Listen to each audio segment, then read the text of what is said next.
তিশা তোমাকে আমি এখনো বলে দিই, তোমাকে নিয়ে আমরা ভাইরাল হইতে চাই না। আমি চ্যালেঞ্জ খুলছি তোমার ছেলের জন্য।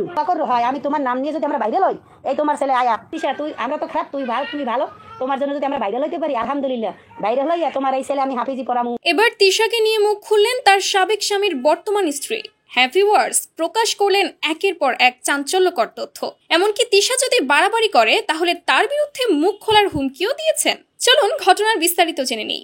ঘটনা শুরু হয় তিশার প্রথম সন্তান আয়াতকে ঘিরে। জানা গেছে আয়াতকে নিয়ে একটি ইউটিউব চ্যানেল খুলেছেন তিশার সাবেক স্বামীর বর্তমান স্ত্রী, অর্থাৎ একরকম বলা চলে তিশার সতীন আর কি। আর সেই কারণেই তিশা এক ভিডিওতে অভিযোগ তোলেন তার ছেলেকে ব্যবহার করে নাকি ওই মহিলা টাকা রোজগার করছেন, এটা নাকি সে নিতে পারছে না। কিন্তু তিশার এই মন্তব্যে আর চুপ থাকতে পারেননি ওই মহিলা, অর্থাৎ তিশার সতীন। উল্টো দিয়েছেন কড়া জবাব আর ফাঁস করেছেন তিশাকে নিয়ে বেশ কিছু অজানা তথ্য। আমি নাকি আয়াতের দিয়ে ব্যবসা করাই। কিসের ব্যবসা করাই? আয়াতের ছিলেই তো আমি চ্যালেঞ্জ খুলছি। তাহলে তিশা যদি আয়াতের নেয়, আয়াতের নিয়ে তিশা ব্যবসা করবে না? তিশাও তো ব্যবসা করবে না আয়াতের নিয়ে। আমি নাকি ব্যবসা করছি আর বাইরে অর্ডারছি। আমি যে 3 মাস 4 মাস আগে চ্যালেঞ্জ খুলছি, সময় তিশার নাম লই নেই, কিন্তু আমার কত কষ্ট লাগছে ওই দিন। সে আলিশের জন্য অনেক কিছু করে, আয়েশের জন্য কিছু করে না। আমরা নাকি আয়েশের শিখিয়ে দিছি। কিছু মাস আগে আয়াত জামা কাপড় খেলনা চাইলে তিশা তা না দিয়ে উল্টো নাকি ছেলের নম্বর ব্লক করে দেন।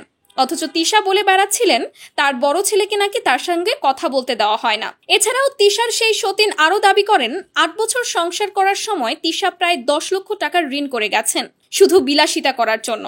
আর আজও তিশার সেই ঋণের বোঝা নাকি তার এবং তার স্বামীকে বইতে হচ্ছে। যদি আপনারা প্রমাণ চান, আমি হাফসা বলে দিলাম আমার স্বামীরে কত টাকা দিন বাজাই থুয়ে গেছে ওর ওই বিলাসিতার কারণে। আজ সেই দিনগুলো আমি আর আমার স্বামী জানি। এদিকে বর্তমানে আয়াতের বয়স 8 বছর। সে এখন সৎ মায়ের কাছেই বড় হচ্ছে। তার সৎ মা তাকে হাফিজি পড়াচ্ছেন, কিন্তু ছেলেটি যখনই মায়ের কাছে কিছু চাইতে চায় তখনই তিশার নাম্বার ব্লক করে দেন বলে অভিযোগ তোলেন তিনি। আর সেই কারণেই সৎ মা আয়াতকে নিয়ে একটি ইউটিউব চ্যানেল খুলেছেন। তবে এই বিষয় নিয়েও তিথা কথা শুনিয়ে ছেড়েছেন। এটা কি তিশা ঠিক করেছেন? আপনারাই বলুন। আমাকে নিয়ে ভালো লাভাইও না, কিন্তু আয়াতের আব্বা কিন্তু মাথা খারাপ। এ যদি সে তুমি বাঁচবো না যে আখি তো দুর্বল পয়েন্ট আছে। আখির তো সাপোর্ট দেওয়ার লোক ছিল না। আর আরেক কিন্তু ওইসব মানুষ কিন্তু হোক আমার টাইমও নাই সামনে। যদিও প্রশ্ন রয়েছে আয়াতকে নিয়ে এই তর্ক বিতর্কের আসল সত্যটা কি।